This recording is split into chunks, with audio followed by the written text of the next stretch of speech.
కావాలనే మీ కలను నెరవేర్చుకోండి. మొదటి కన్సల్టేషన్, మొదటి స్కానింగ్ ఉచితం. వివరాల కొరకు హెడ్ ఫెర్టిలిటీని సంప్రదించండి. నమస్తే, నేను Keshav. Welcome to Suman TV. ఆంధ్రప్రదేశ్లో కూటమి ప్రభుత్వం ఏర్పడి 6 నెలలు గడిచింది. అయితే తెలుగుదేశం పార్టీ యువనేత, ప్రస్తుత మంత్రి, పార్టీ ప్రధాన కార్యదర్శి నారా లోకేష్ పాదయాత్ర ముగించి ఇప్పుడు ఏడాది కంప్లీట్ అయింది. ఈ ఏడాది క్రితం జరిగినటువంటి పాదయాత్రలో అనేక అనుభవాలు, అనేక రకాల సంఘటనలు నారా లోకేష్ని రాటుదేలేలా చేశాయి. ఈ క్రమంలో యాత్ర తర్వాత ఆయన జీవితం ఏ విధంగా మారింది, అలానే అధికార బాధ్యతలు వచ్చిన తర్వాత ఆయన తీసుకుంటున్నటువంటి నిర్ణయాల్లో పాదయాత్ర ప్రభావం ఎంతవరకు ఉంది? ఈ అంశాలను విశ్లేషించేటువంటి ప్రయత్నం చేద్దాం. మనతో పాటు అనలిస్ట్ చంద్ర శ్రీనివాస్ గారు. నమస్కారం. నమస్కారం. పాదయాత్ర చేస్తే అధికారం పక్కా ఎవరికైనా అనేటువంటిది ఒక సెంటిమెంట్ కనిపిస్తూ ఉంది. సో లోకేష్ గారు పాదయాత్ర చేశారు, దానికి తగ్గట్టుగానే అధికారంలోకి వచ్చింది కూటమి ప్రభుత్వం, అధికారంలోకి వచ్చింది. ఆయన యాత్ర కంప్లీట్ అయ్యి ఇప్పుడు ఏడాది 2023 డిసెంబరు ఇదే తేదీన ఆయన యాత్ర ముగించారు. సో ఓవరాల్గా చూస్తే యాత్ర తర్వాత నారా లోకేష్, యాత్ర ముందర ఉన్న నారా లోకేష్ ఏంటి చేంజ్, ఏంటి మీరు ఏం గమనిస్తారు? 100% చాలా మార్పు ఆయనలో మనం చూసాం. స్టాన్ఫోర్డ్ యూనివర్సిటీలో చదువుకున్న ఇప్పుడు లోకేష్ని చాలామంది పప్పు అంటారు. పప్పు నుంచి నిప్పుగా మారాడు. ఎవరైతే విమర్శించారో విమర్శనవాదుల్ని తాట తీసి వదిలిపెడుతున్నాడు.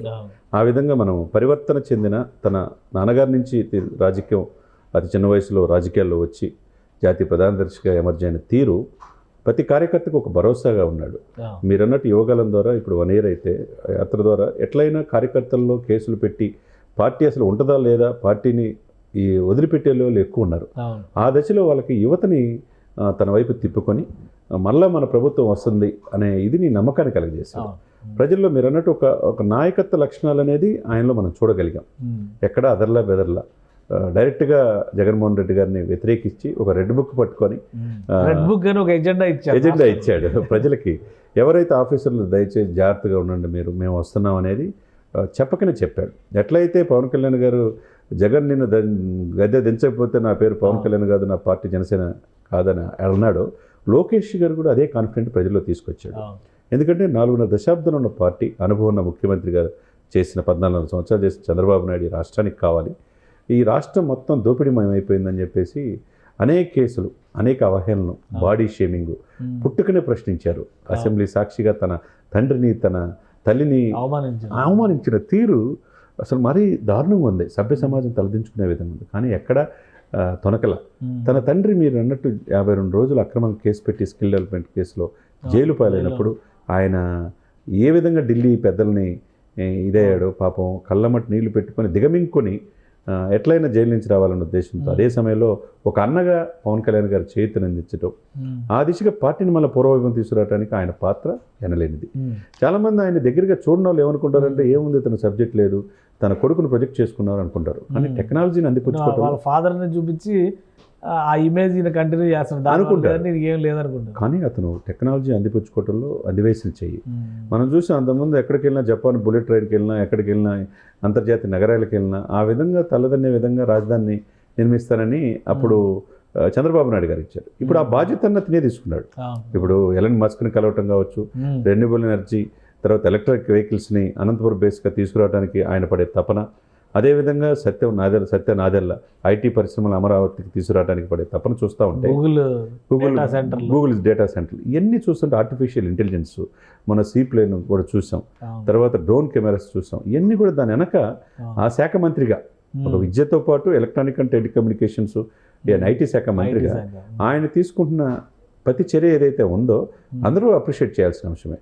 ఒకవైపు తండ్రిని చూసి రాజకీయ అనుభవం నేర్చుకున్నాడు, సోదరులా భావించే పవన్ కళ్యాణ్ గారి నుంచి పోరాట పటిమ నేర్చుకున్నాడు.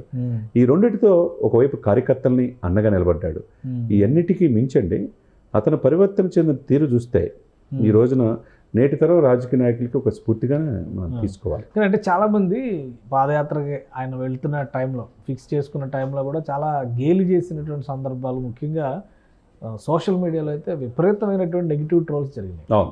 పాదయాత్ర ప్రారంభించి పాదయాత్ర ముగించేసరికి ఈ పరిణామ క్రమాన్ని మనం ఎలా చూడవచ్చు? ఎందుకంటే 2023 జనవరి 27న యాత్ర మొదలైంది. అదే డిసెంబర్ 18 మధ్యలో చిన్న బ్రేక్ ఉంది. మధ్యలో చంద్రబాబు నాయుడు గారి అరెస్ట్ వలన ఆయన వారం 10 రోజులు బ్రేక్ ఇవ్వాల్సిన పరిస్థితి వచ్చింది. సో ఫైనల్గా యాత్ర మొదలుపెట్టిన రోజు నుంచి యాత్ర ముగించిన రోజు చూస్తే ఒక రాజకీయ నాయకుడిగా ఆయనకు వచ్చినటువంటి అనుభవాలు కానీ పరిణితి కానీ ఏ విధంగా చూడాలి? చాలా అదేది పూలబాటగా కాదు, ప్రతిరోజు ముళ్ళబాటగానే ఎక్కడికక్కడ నిరసన తెలియజేయటం, వైసీపీ వాళ్ళు అవాంతరాలు కలగజేయటం, అదే టీడీపీ పార్టీలో కొంతమందిని చీల్చడం, రకరకాల ప్రయత్నం చేశారు. కానీ ఎక్కడ కూడా తనకులా పెనకుండా మొత్తం రాష్ట్ర వ్యాప్తంగా ఆయన పాదయాత్ర చేసిన తీరు ఇప్పటికి కూడా ఇంత పరివర్తన లోకేష్లో ఎలా వచ్చిందనేది చాలామంది మేధావులు కూడా అనుకున్నారు. ఒక మెచ్యూర్డ్ లీడర్గా ఎదిగారు. ఆ ఎదిగే క్రమంలో ఒదిగుండటమే కాకుండా పార్టీని 4 దశాబ్దాల పార్టీ నిలబెట్టడంలో సఫలీకృతమయ్యాయని చెప్పాలి. ఒకవైపు Jaganmohan Reddy direct attack, psycho Reddy అని చెప్పేసి డైరెక్ట్గా అటాక్ చేశాడు.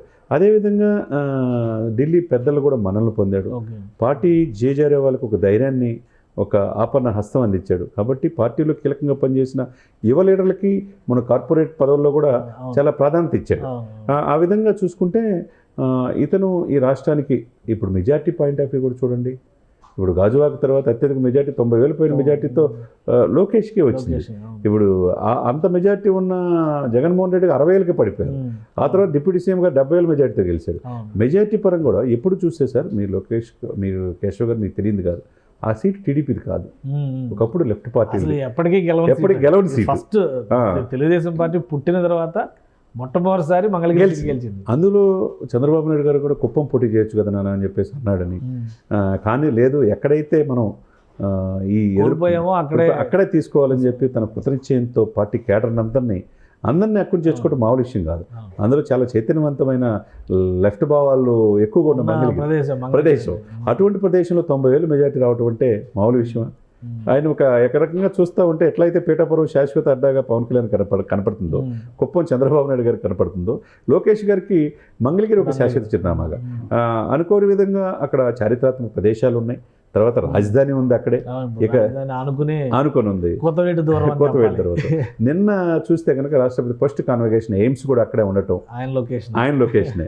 తర్వాత గుంటూరు విజయవాడ మధ్య జంట నగరాలుగా సికింద్రాబాద్ హైదరాబాద్ ఎలా అయితే విస్తరిస్తుందో, రేపటి రోజున ఈ రెండు కలిసిపోయేది గుంటూరు విజయవాడ. మధ్యలో ఏంది మంగళగిరి. చారిత్రాత్మక పుణ్యక్షేత్రాలు ఉన్నాయి, తర్వాత కొండలు కోనలు ఉన్నాయి, రాజధాని ప్రాంతం ఉంది. కాబట్టి ఈయనకి కృష్ణానది ఉంది, అమరావతి అవుతుంది. అవన్నీ ఇక్కడే ఉంటాం. తన తండ్రికి చేదోడు వాదోడుగా మీరన్నట్టు అనేక అవహేళనలు చేసి ఈయన రాజకీయాల్లో పనికిరాడు అని విమర్శించిన వాళ్ళందరూ కూడా భయపడి బయటికి రాని పరిస్థితిలో ఉన్నారు.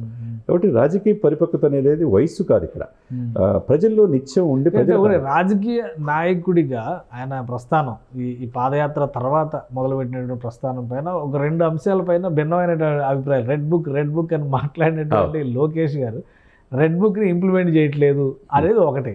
ఏదైనా అది పాపం విపక్ష నేతలు కూడా అడుగుతున్నారు, రెడ్ బుక్ అది ఎక్కడ ఉంది అని అడుగుతున్నారు. అదొకటి. రెండోది, ఆయన అంతటా ఆయన ప్రజా దర్బార్లు నిర్వహించడం, ప్రజలతో మమేకం అవడం, ప్రతిరోజు అదొక నిత్యకృత్యం లాగా మంగళగిరి కుటుంబ సభ్యులకి అంటూ అక్కడ లోకల్గా తన పరిధిలో ఉన్నటువంటి రాష్ట్ర స్థాయి అంతర్జాతీయ సమస్యలు కూడా పరిష్కరిస్తాను ట్వీట్ చేసినా కానీ రియాక్ట్ అవుతారు. ఇతర దేశాలు చిక్కుకొని దర్బార్ల పరంపరని ఆయన నడుపుతున్నటువంటి విధానం, ఈ రెండింటిని చూసినప్పుడు మీకేమనిపిస్తుంది? డెఫినెట్గా ఆయనలో పరివర్తనని మనం కాదనలేదండి. ఆయన అసలు రాజకీయాలకే పనికిరాడనే పరిస్థితి నుంచి రాజకీయాలు ఇటువంటి వ్యక్తి ఉండాలనే పరిస్థితి తీసుకొచ్చినాడు. ఎక్కడ ఏ సమస్య ఉన్నా నేనున్నాననే భరోసా ఇస్తున్నారు. ఎక్కడ ఇతర దేశాల్లో చిక్కుకున్న వాళ్ళు కూడా ఇమ్మీడియట్గా స్పందిస్తున్నారు.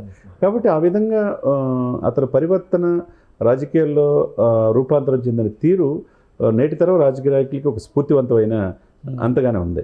ఎందుకంటే ఒకవైపు పెద్దలు, ఇప్పుడు ఈయన పెద్దలు ఇంట్లో, చిన్నలుడు ఎంపీ, ఒకవైపు మామగారు ఎమ్మెల్యే, నాన్నగారు రాష్ట్రానికి ముఖ్యమంత్రి, ఇవన్నీ ఉన్న ఒక హై ప్రొఫైల్ ఫ్యామిలీ. కాబట్టి ఎక్కడ కూడా తన క్యారెక్టర్ని, తన యొక్క వే ఆఫ్ పొలిటీషియన్ లైఫ్ని ఇది కాకుండా ఒక గాంభీర్యం, అంటే ఒకప్పుడు వర్ధంతికి జయంతికి కూడా తేడా తెలియదు అని విమర్శించారు చాలామంది. ఈరోజు చాలా గ్రాడ్యువల్గా రూపాంతరం చెందిన తీరు, స్పందించే తీరు అందరూ కూడా అప్రిషియేట్ చేస్తారు.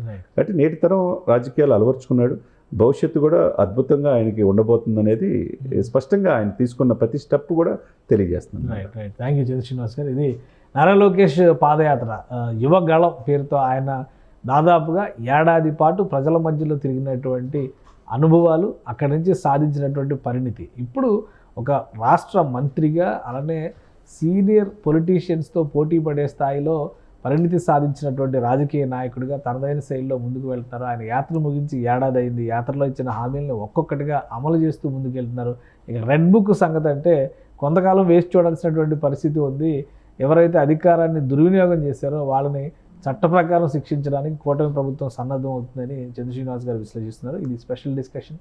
Keep watching. సుమన్ టీవీలో మీ పర్సనల్ అండ్ బిజినెస్ ప్రమోషన్స్ కోసం కింది నెంబర్కి కాంటాక్ట్ చేయండి.